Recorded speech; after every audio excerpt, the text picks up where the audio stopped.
నమస్కారం. భారత్ మాతాకి జై.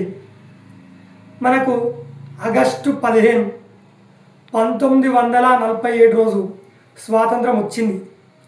స్వాతంత్రం వచ్చింది అనేదానికంటే స్వాతంత్రం మనం తీసుకున్నాం అనేది బెటర్. మన పోరాట యోధులు ఎంతో పోరాటం చేసిరు, చాలామంది బలిదానం చేసిరు. క్విట్ ఇండియా మూమెంట్ మీకు తెలుసు. క్విట్ ఇండియా మూమెంట్ అంటే ఏంటంటే వీళ్ళు ఒక్కొక్కరు పోతే కాల్చి చంపేస్తారు అనమాట.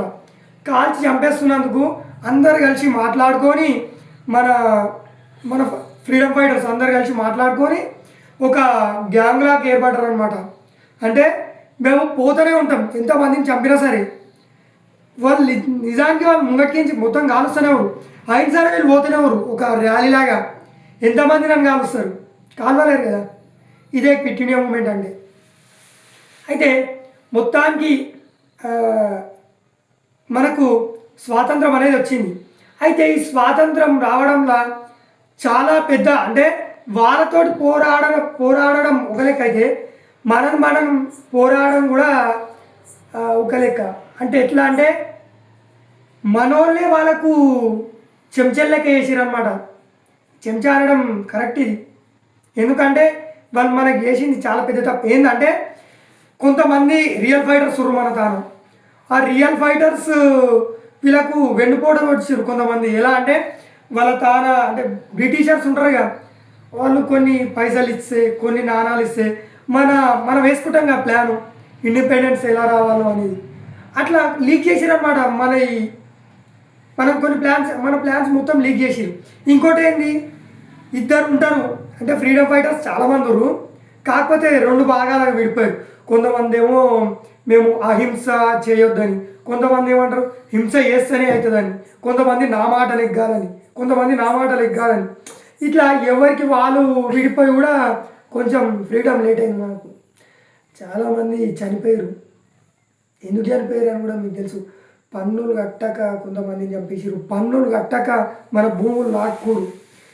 ఆఖరికి మన షిక్ ఉంటుంది కదా, ఈ షికకు కూడా పన్నేసారు.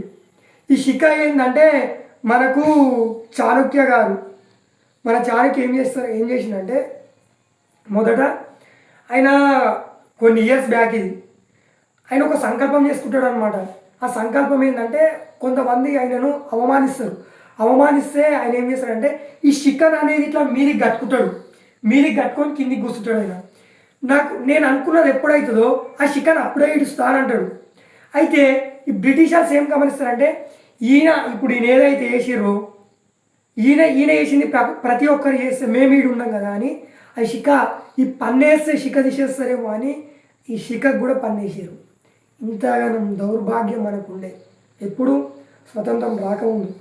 బస్మాన్ ఆర్డర్ ఇప్పుడు అబ్బా ఏం చేయాలి, అసలు నాకు ఏం చేయాలి, అసలు ఏం తోస్తలేదు, ఇది అసలు నాకు టైంపాస్ కానీ కాదు. మనకు స్వతంత్రం వచ్చింది. వాళ్ళు ఎందరో బలిదానాలు చేసారు. బలిదానాలు చేస్తే మనకు స్వాతంత్రం వచ్చింది. కొంతమంది ఇంకా దేశాన్ని ట్రోల్ చేస్తారు. మన జాతీయ గీతాన్ని కూడా చాలామంది ట్రోల్ చేస్తారు. ఎవరో కొంతమంది ఆ జాతీయ గీతం తప్పు వాడి కానీ వీళ్ళు ఇంకా దాన్ని మొత్తం హైప్ చేసి దాన్ని ట్రోల్ చేస్తారు. అసలు ఒక్కసారి చూడాలి కదా మీరు, ఎంతమంది దేశం గురించి చనిపోయారు. అసలు మనం ఇంతగానో మంచిగా కూర్చున్నాం అంటే వాళ్ళు కారణం. మీరు ఇప్పుడు మన గీతాన్ని అవమానిస్తారు, ఇట్లయితుంది తప్పు కదా. సరే నువ్వు దేశానికి ఏం చేయకుండా సరే, కానీ దేశాన్ని ట్రోల్ చేయొద్దు కదా. ఇంతగానో మంచిగా వచ్చిన స్వాతంత్రాన్ని మనం ఇట్లా వాడుకుంటే ఎట్లా? 200 సంవత్సరాలు బ్రిటిషర్స్ పాలించినప్పుడు మన పూర్వీకులు ఎంతగానో బాధపడరు. మీ తాతనే అనుకోండి, మా తాతనే అనుకోండి, వాళ్ళు ఎంతగానో బాధపడరు. వాళ్ళు గంతగానం బాధపడి ఫ్రీడమ్ చేస్తే మనం దేశానికి ఏం చెయ్యకపోగా దాన్ని దిగజార్చేలాగా చేయడం మంచిది కాదు. నేను చెప్పేది కాదు, మీరు కూడా తెలుసుకోవాలి. సరే మీరు తెలుసుకుంటే మంచిది.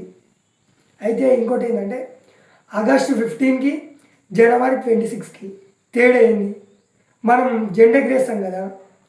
జెండాలో ఏం ఎగరేస్తాం అంటే మనం ఫస్ట్ ఆగస్టు 15కి ఏం చేస్తామంటే కింద జెండాను కడతారు. జెండాని కట్టి మీదికి ఎగిరేసినాక అంటే మీదికి పోయినాక దాన్ని గుంజితే ఫ్లాగ్ ఓపెన్ అవుతుంది అనమాట. అంటే ఇప్పుడు మాకు స్వాతంత్రం వచ్చింది, ఇప్పుడు మాకు ఇది స్వాతంత్రం వచ్చింది, ఇండిపెండెన్స్. జనవరి 26కి ఏం చేస్తారంటే ఫ్లాగ్ ఇక్కడ కింద కట్టకుండానే డైరెక్ట్ ఎగిరేస్తారనమాట. ఇదేమో పోల్కి కట్టి ఎగిరేస్తారు 15కి, అదేమో డైరెక్ట్ ఇట్లా గుంజితే ఓపెన్ అయిపోతుంది.